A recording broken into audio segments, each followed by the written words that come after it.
Hello students, welcome to my channel Medical with Nursing Officer, and next topic we will do hemorrhoids. Haemorrhoids एक important topic हो जाता है exam के point of view से, because कई बार इसकी nursing management जो है एग्ज़ाम में पूछ लेते हैं या फिर 3 मार्क्स में ये क्वेश्चन कई बार आ जाता है. सो 3 मार्क्स के हिसाब से हम इस क्वेश्चन को आज करेंगे. सो सबसे पहले हमें लिखनी है डेफिनेशन. सो डेफिनेशन की तरफ चलते हैं. तो डेफिनेशन क्या कहती है कि this are painful swollen enlargement bulging blood vessels होती है, ठीक है. और in the lower portion of the rectum और एनस, स्वेलिंग इन एनल और रेक्टल वेन्स कॉज हेमरोइड्स, ठीक है. सो ये थी इसकी डेफिनेशन की. बहुत ही पेनफुल होता है. बल्जिंग ब्लड वेसल जो होती है बल्ज करके बाहर आ जाती है, इसको ही हम हेमरोइड्स कहते हैं. Next, in this diagram you can see the structure of haemorrhoid, ठीक है. इस तरीके से ये बल्जिंग जो है बाहर आ जाता है बल्ज होकर के, एंड कई बार ये रप्चर भी हो सकता है जो कि हैमरेज कॉज कर सकता है, ठीक है. नेक्स्ट हम देखते हैं टाइप. सो टाइप में फर्स्ट टाइप होता है एक्सटर्नल हेमरोइड्स, ठीक है. एक्सटर्नल हेमरोइड्स में क्या होता है कि ये जो है located under the skin around the anus. It is very painful if thrombosis occur in it become a hard lump, ठीक है. ये अंडर द स्किन होता है एनस में, एंड ये पेनफुल होता है. एंड ठीक है, around the very sensitive skin. However blood clot अगर इसमें डेवलप हो जाए, अगर थ्रोम्बोसिस हो जाए, तो ये हार्ड लंप की तरफ फील होता है. नेक्स्ट आप यहाँ पर करेक्शन कर लीजिएगा कि यहाँ पेनफुल नहीं होना चाहिए. दिस इज़ पेनलेस, ठीक है. टाइपिंग में मिस्टेक हो गई तो आप इसे करेक्ट कर लेना. ये पेनफुल नहीं हो करके पेनलेस होता है, ठीक है. Sorry. So these are painless, and अगर थ्रोम्बोसिस हो जाए तो ये हार्ड लंप का स्ट्रक्चर जो है फॉर्म कर लेता है. नेक्स्ट हम कर चलते हैं इंटरनल हेमरोइड्स पे. सो इंटरनल हेमरोइड्स जो होते हैं वो विद इन द एनस होते हैं, ठीक है, बीनीथ द लाइनिंग. और ये पेनलेस ब्लीडिंग कॉज करते हैं, ठीक है, ब्लीडिंग कॉज करते हैं. एंड इट कैन प्रोट्रूड और प्रोलैप्स थ्रू द स्किन, ठीक है. ये प्रोट्रूड हो सकता है या प्रोलैप्स हो सकता है स्किन से. नेक्स्ट होता है कि अगर इसका स्ट्रक्चर देखें तो बंच ऑफ ग्रेप्स के तरह ये जो है दिखाई देता है. बंच ऑफ ग्रेप्स आप गुच्छा कह सकते हैं कि बहुत सारी बल्जिंग एक तरीके से, ठीक है, आउट हुआ है, बल्जिंग आउट स्ट्रक्चर हुआ है उस टाइप से. ज़्यादातर इसमें से प्रोलैप्स कर जाते हैं, वो श्रिंक भी हो जाते हैं, ठीक है. प्रोलैप्स करते हैं बाहर की तरफ, एंड दे कैन श्रिंक. उसको जो पेशेंट है उसको श्रिंक कर सकता है, एंड इनसाइड वो चले जाते हैं वापस. सो ये था internal haemorrhoids and external haemorrhoids.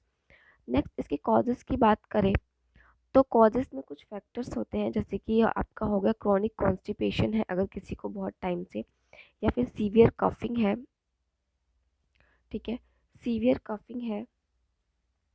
Lifting regular heavy object, hereditary भी हो सकता है, प्रेगनेंसी की वजह से भी हो जाता है.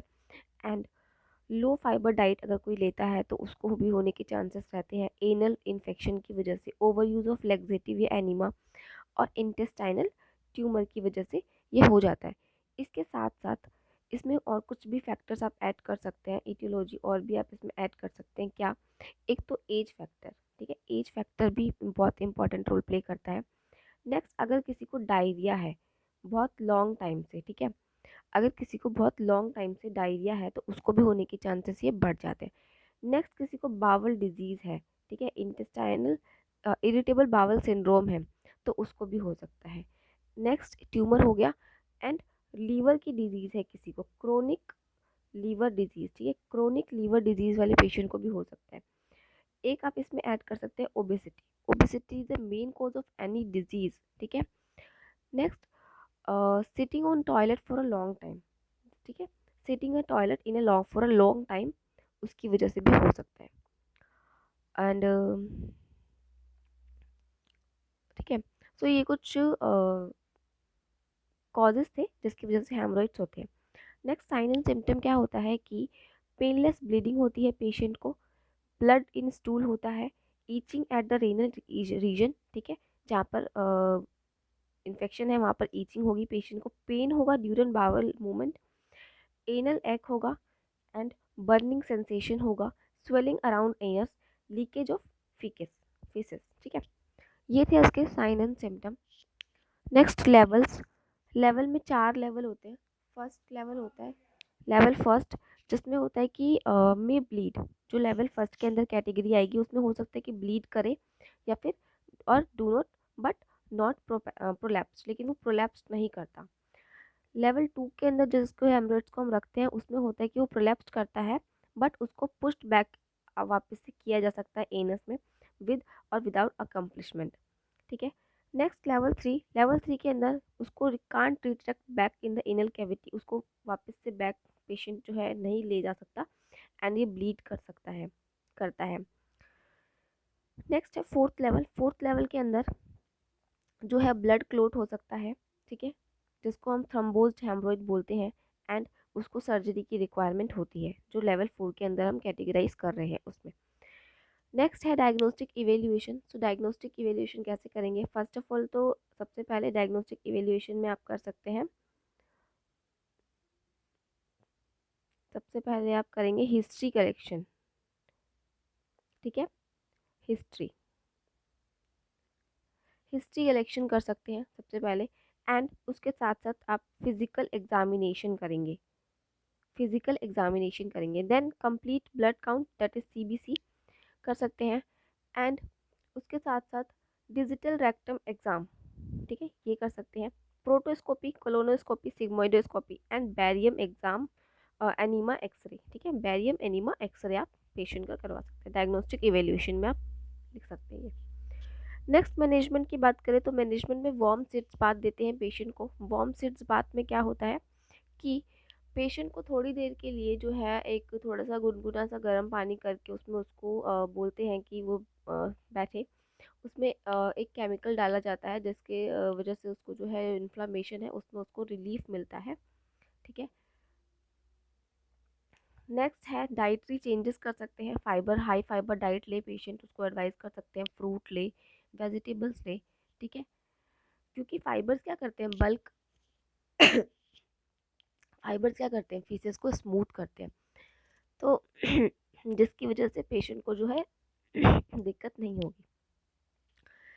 ड्रिंक लॉट्स ऑफ फ्लूड, ठीक है, फ्लूड उसको बोलना है कि बहुत ज़्यादा अमाउंट में फ्लूड ले जिससे कि सॉफ्टवेयर स्टूल हो जाए उसके बावल में। नेक्स्ट स्टूल सॉफ्ट, ठीक है, नेक्स्ट आप स्टूल सॉफ्टनर्स दे सकते हैं। यहाँ पर भी टाइपिंग में मिस्टेक हो गया आई गेस। मैनेजमेंट में स्टूल सॉफ्टनेस है, ये सॉफ्टनेस, ठीक है, स्टूल सॉफ्टनर्स पेशेंट को दे सकते हैं।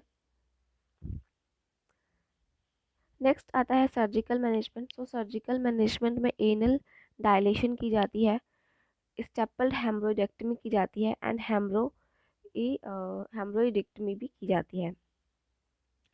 इसके साथ साथ और भी कुछ चीज़ें हैं जैसे रबर बैंड लाइगेशन। ठीक है, मैं यहाँ पर लिख देती हूँ।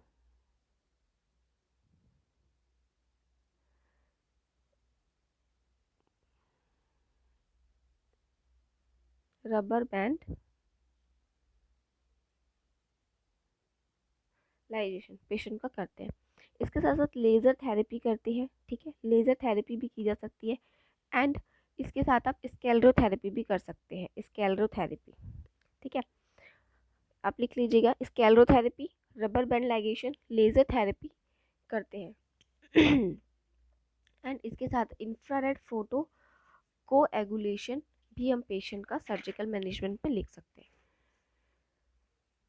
सो ये थे सर्जिकल मैनेजमेंट।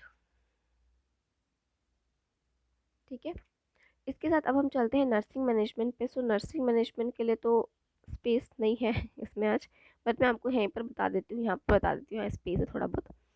सो हम पेशेंट को क्या करेंगे, एक तो ओवर द काउंटर मेडिकेशंस देंगे। ठीक है, ओटीसी ड्रग्स दे सकते हैं हम जिससे कि उसको रिलीफ हो जाए पेन में, जिसमें कि आपका हाइड्रोकोर्टिसोन आ सकता है, सपोस्ट्रीज क्रीम आ सकती है। ठीक है, उसको उसको एडवाइस करना है कि वो एनल एरिया को जेंटल क्लीन करे, एडवाइस देम कि एनल एरिया को जेंटली क्लीन करे ताकि वहाँ पर और इन्फेक्शन इरिटेशन ना हो। देन आपने पहले पढ़ा कि उसको एडवाइस करना है हाई फाइबर डाइट। ठीक है, पेशेंट को एडवाइस करना है high fibre diet. Then avoid करे वो हाईली रिफाइंड फूड, जो भी रिफाइंड फूड होते हैं, रिफाइंड फूड को पेशेंट को अवॉइड करना है। इसके साथ साथ पेशेंट को एनकरेज करना है आपको कि drink more amount of fluid, fluid को वो ज़्यादा अमाउंट में ले। इसके साथ ज़्यादा देर तक खड़ा होना वो अवॉइड करें, avoid long time standing. Encourage the patient to perform sitz bath regularly, ठीक है। Sitz bath plain warm water में 3 टाइम्स के लिए इन अ डे, ठीक है, अबाउट 10-10 मिनट्स के लिए उसको प्रोवाइड करानी है ताकि उसको रिलीफ हो।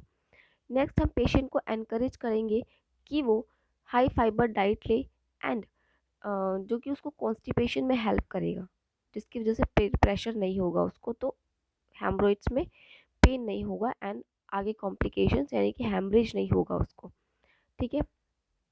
ये सारी चीज़ें हैं जो उसको आप एजुकेट करेंगे। So this is all about haemorrhoids. अक्सर 3 मार्क्स में क्वेश्चन आ जाता है शॉर्ट नोट्स में, सो आई गेस कि आपको समझ आ गया होगा। अगर आपको समझ आ गया, don't forget to share and subscribe to my channel and also comment. बहुत सारे कमेंट मुझे आ रहे हैं and I appreciate to all कि आप लोग देख रहे हैं, पढ़ रहे हैं। Thank you for watching.